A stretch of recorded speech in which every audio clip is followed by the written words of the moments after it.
उसके बाद I will come back to this multiplier, but the market crash in 2008, ये जो इंस्टीट्यूशंस है after 2008 they have become more important because of, देखो आज से ऑलमोस्ट 80 साल पहले, हाँ, सो क्या हुआ, ग्रेट डिप्रेशन हुआ, that ultimately led the foundation of World Bank, IMF, and again in 2008, ठीक है, मार्केट क्रैश होगा, पूरा जो स्टॉक मार्केट है, it is said that the stock market fell by 40% or more.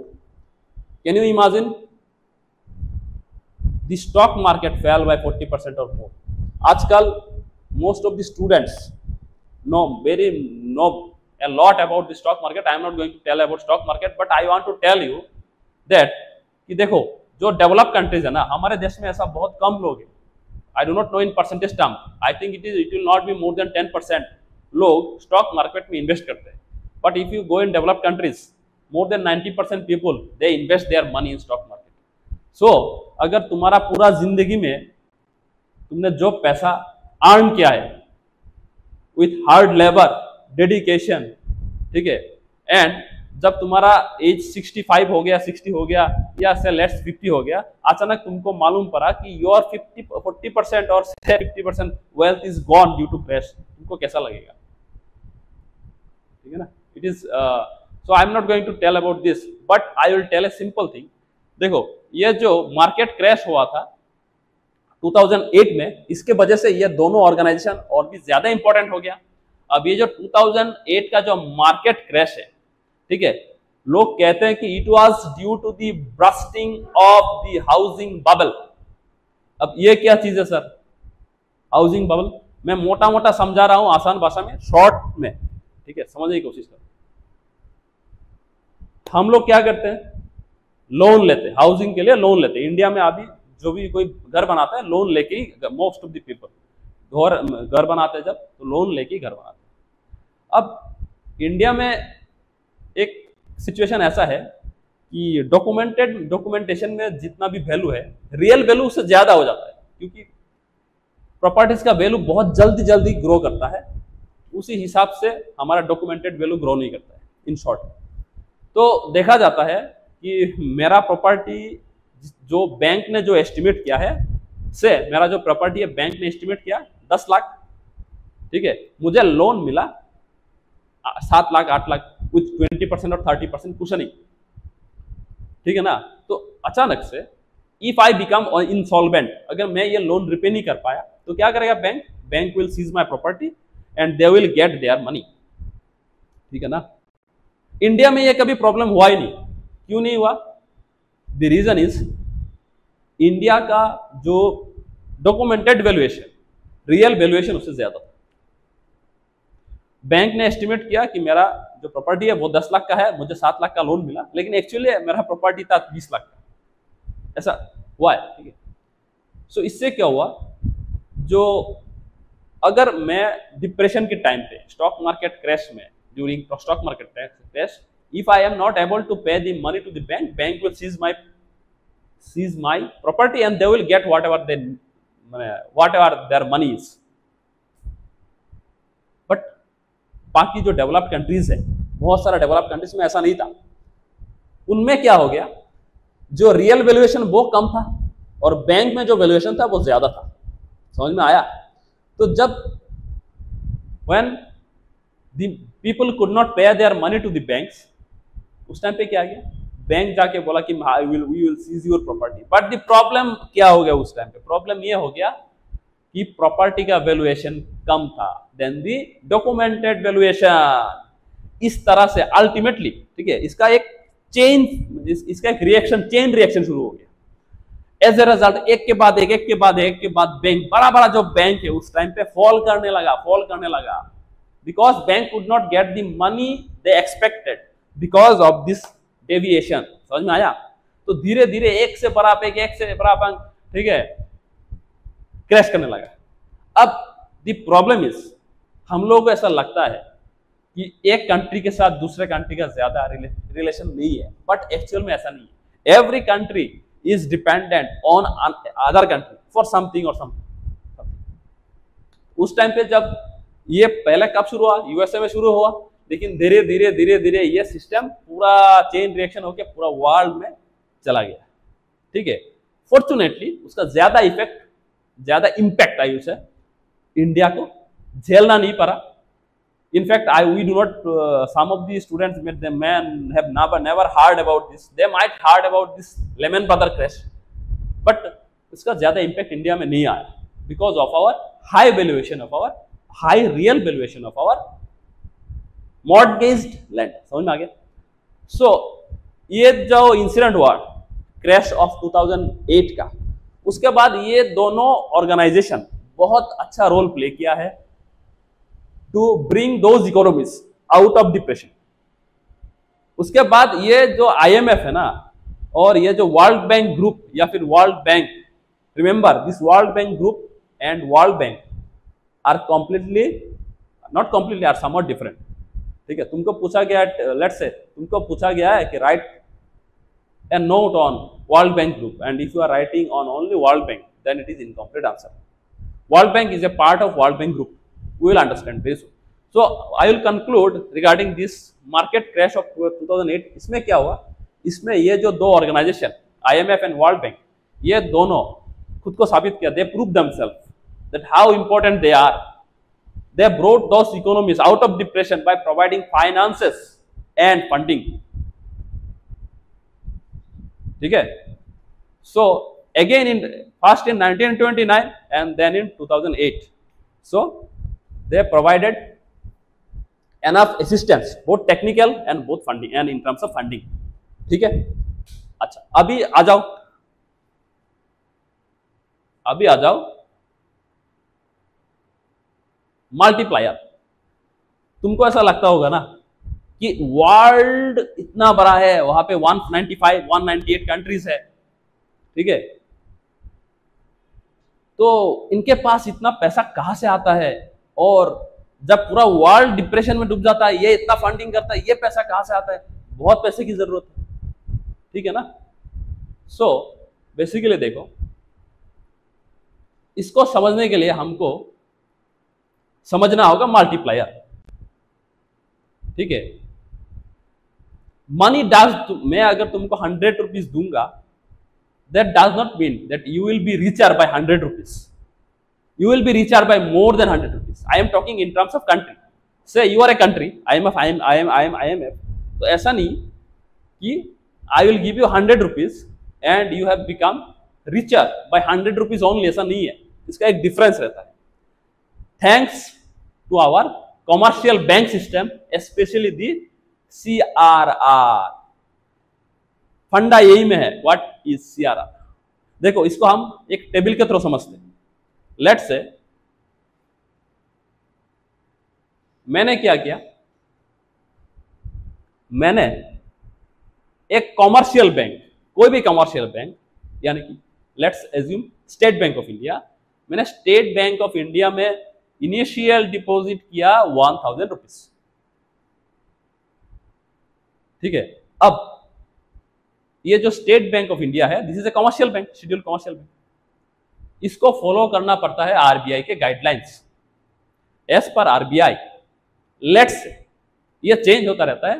For your better understanding, I have considered, ठीक है, कि let's say RBI ने सीआरआर जो है वो 20% बोला है मेंटेन करने के लिए सभी बैंकों, सभी कॉमर्शियल बैंकों इंक्लूडिंग स्टेट बैंक को। आई विल रिपीट, आरबीआई ने लेट्स से सभी बैंकों को बोला है कि तुमको 20% सीआरआर मेंटेन करना है। अभी क्वेश्चन यह है कि सीआरआर क्या है? ठीक है, तो basically CRR is nothing but, इसका फुल फॉर्म है कैश रिजर्व रेशियो। इसका मतलब यह है, अगर मैं स्टेट बैंक में 1000 रुपीज में डिपॉजिट करूंगा in cash, out of this 1000 20% that is 200 rupees ये कॉमर्शियल बैंक को आरबीआई के पास रखना पड़ेगा, मेंटेन करना पड़ेगा। ठीक है, सो देखो मैंने कितना डिपॉजिट किया, समझने की बात है, मैंने कितना डिपॉजिट किया 1000 rupees in commercial bank. RBI ने बोला है कमर्शियल बैंक को 20% सीआरआर मेंटेन करो, ठीक है। तो आरबीआई ने क्या किया, 1000 का 20% यानी कि 200 रुपीज आरबीआई के पास मेंटेन किया सीआरआर, बाकी कितना बचा 800 रुपीज अभी कमर्शियल बैंक के पास है। ये जो 800 रुपीज है ये क्या कर सकता है, लोन दे सकता है कमर्शियल बैंक, बाकी दूसरे कंट्री को लोन दे सकता है। अभी देखो सीआरआर ज्यादा होने से, अगर आरबीआई बोलता कि सीआरआर 50%, ठीक है, तो क्या होता, 1000 रुपए में से 500 रुपए, 50% 500 रुपए आरबीआई के पास रखता और 500 रुपया लोन दे सकता। कहने का मतलब यह है अगर सीआरआर ज्यादा होगा तो बैंक लोन कम दे सकता है, और अगर सीआरआर जितना कम होगा बैंक ज्यादा लोन दे सकता है। सो नाउ मैंने कितना रखा, 1000 रुपीज डिपोजिट किया लो, और मेरा जो पैसा है 1000 रुपीज, उनमें से 200 रुपीज चला गया आरबीआई के पास, बाकी रहा बैंक में 800 रुपया। ये जो 800 रुपया है ना, ये कमर्शियल बैंक ने सपोज एक स्टूडेंट एक्स को लोन दे दिया, उसको किसी पर्पस के लिए लोन चाहिए, 800 रुपया लोन दे दिया स्टूडेंट ने स्टेट बैंक से, मेरा पैसा बेसिकली जो था उनमें से 800 रुपया लोन लिया, लेके अब ये लोन तो 800 रुपये तो एक दिन में खर्चा नहीं करेगा, वो क्या करेगा, किसी दूसरा बैंक में जाएगा, से कैनरा बैंक में गया, 800 रुपया डिपॉजिट किया। बेसिकली जैसे लोन मनी ना, वो एक दिन में खर्चा नहीं करेगा, वो 800 रुपया धीरे धीरे खर्चा करेगा, जो लोन है उसको for the time being savings में रख दिया, ठीक है, 800 रुपया रख दिया कैनरा बैंक में। अब ये कैनरा बैंक क्या करेगा, 800 रुपये का again 20% that is 160 rupees RBI के पास रखेगा, 600 रुपीज किसी थर्ड स्टूडेंट को लोन देगा। थर्ड स्टूडेंट क्या करेगा, लोन लेके किसी दूसरे बैंक में 640 रुपया किसी दूसरा बैंक में रखेगा। इसी तरह से देखो मैंने कितना रुपया, बेसिकली ये जो लोन देने का प्रोसेस कहां से शुरू हुआ, जब मैंने स्टेट बैंक में 1000 रुपया रखा था, मैंने पैसा कितना रखा 1000।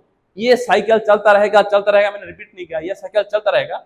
सो देखो अल्टीमेटली मैंने डिपॉजिट, इनिशियल डिपॉजिट कितना 1000 किया था, लेकिन लोन हो गया 4000। Got my point. मैंने कितना पैसा रखा था 1000 लोन, मैंने बैंक में डिपॉजिट रखा था जो मुझे मिला था फॉर सैलरी और व्हाटएवर, और उसके बाद इसी पैसे के ऊपर सीआरआर माइनस करके सीआरआर माइनस मतलब आरबीआई के पास रख के बैंक ने, डिफरेंट कमर्शियल बैंक ने मेरा 1000 रुपया से 4000 रुपया दे दिया, लोन दे दिया। इसका बेसिस ये एक्चुअली 4000 रुपया सिस्टम में नहीं है, एक्चुअल पैसा कितना है सिस्टम में, actual money is 1000, but due to this CRR 4000 रुपये दे दिया। अगर सीआरआर आरबीआई और इंक्रीज करेगा तो ये जो पैसा है वो घटेगा, समझ में आया। सो इसका जो रेशियो है देखो, लोन कितना 4000, डिपॉजिट कितना मेरा 1000, यानी कि ठीक है basically so multiplier if we calculate करेंगे, अच्छा ये तो लोन हो गया 4000 और डिपॉजिट कितना हुआ, मेरा जो भी पैसा है 1000 से ये बार बार डिपॉजिट हुआ, पहले 800 रुपये डिपॉजिट हुआ, 600 रुपये, इस तरह से हम डिपॉजिट को अगर ऐड करेंगे तो डिपॉजिट हो गया 5000। Now yes, now if what is multiplier is the ratio of this total deposit by initial deposit, यानी कि कितना है बोलो, यानी कि 5000 by 1000, यानी कि यहाँ पे मल्टीप्लायर हो जाएगा 5। इसको हम दूसरी तरह से भी बोल सकते हैं, ठीक है। मल्टीप्लायर का दूसरा फॉर्मूला, मल्टीप्लायर का फॉर्मूला जो लिखा है इज 1 by LRR और CRR, सेम थिंग ओनली, हल्का डिफरेंट है, but what is multiplier, because you can assume that 1 by CRR, ठीक है। तो CRR कितना था यहाँ पे 20%, यानी कि 0.2, 20% कितना है 0.2, यानी कि 1 by 0.2 इज इक्वल टू 5। इसको हम दो तरह से कैलकुलेट कर सकते हैं, डिपॉजिट से भी कर सकते हैं या फिर CRR से भी कैलकुलेट कर सकते हैं, but for our exam purpose we will use money multiplier का फॉर्मूला 1 by LRR और 1 by CRR। समझ में आ गया। तो CRR कितना है 20%, यानी कि 0.2, 1 by 0.2 इज इक्वल टू 5। तो बेसिकली CRR को हम देख के ही, हमको ये पूरा कैलकुलेट नहीं करना पड़ेगा। CRR directly from CRR we can calculate कि अगर मैं 100 रुपये दूंगा तो मार्केट में इसका कितना इंपैक्ट होगा, ठीक है। अगर CRR 20% है, अगर लेट्स से अभी सोचो कि मैंने, आसान भाषा में सोचो, मैंने for example I am a very big industrialist of India, मैंने आईएमएफ से लोन लिया और मैंने ये इंडिया में खर्चा किया। इंडिया में सीआरआर है 20%। इसका मतलब है मैं जो भी पैसा खर्चा करूंगा उसका 5 टाइम्स इफेक्ट मिलेगा, पॉजिटिव इफेक्ट मिलेगा हमारे इंडिया में। So this is one of the reason कि multiplier is one of the reason कि आईएमएफ, वर्ल्ड बैंक, ये जो भी पैसा हमको देते हैं ना, ये हमारे देश में इन मल्टीपल टाइम्स सर्कुलेट होता है, लोगों का भला होता है, जीडीपी को ग्रो करने में मदद करता है। ठीक है, so this is one of the main reason कि आईएमएफ से, देखो आईएमएफ, वर्ल्ड बैंक इतना लोन कभी नहीं दे सकता है कि पूरा हमारा जीडीपी का पूरा दे देगा, ऐसा नहीं कि पूरा इंडिया का जीडीपी जितना इतना दे देगा, ऐसा इट इज इम्पॉसिबल। चलो इंडिया को दे भी दिया ना, लेकिन 189 कंट्रीज को नहीं दे सकता है, देयर आर सम लिमिटेशंस, उनका भी कुछ पॉलिसीज है, कुछ रूल्स है। सो उनसे जो भी पैसा मिलता है, आईएमएफ से, वर्ल्ड बैंक से जो भी पैसा मिलता है किसी भी कंट्रीज को, उन हर एक कंट्रीज में ये सीआरआर मेंटेन होता है एंड सीआरआर डिसाइड्स कि how much this money will circulate. और इसी तरह से वर्ल्ड बैंक का जो मनी है उसका किसी भी इकोनॉमी में मल्टीप्लायर इंपैक्ट होता है, जिसके वजह से उस पैसे को अगर तुम अच्छे काम में लगाओगे then you can grow out of the poverty. But unfortunately if you see, this is one kind of credit, and we know that credit is nothing but a sword with both edges sharp। मतलब ऐसा एक दो धारी तलवार, दोनों दिखे काटे।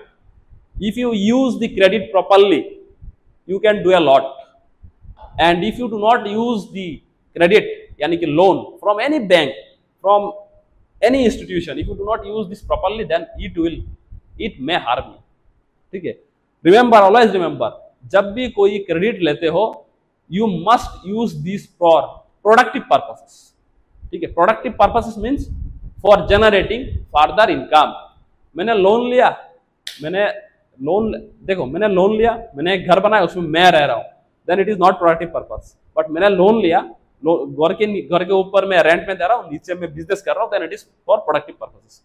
सो IMF का, वर्ल्ड बैंक का जो भी मनी कंट्री रिसीव करता है, उस कंट्री मल्टीप्लायर प्रोसेस के थ्रू, ठीक है, मल्टीपल टाइम्स उसका यूज होता है, बेनिफिट होता है। इसीलिए वर्ल्ड बैंक का पैसा अगर हम अच्छी तरह से, हमारे सिस्टम में अगर अच्छी तरह से यूज होगा तो it can uplift from any countries out of poverty. This is one thing, multiplier effect.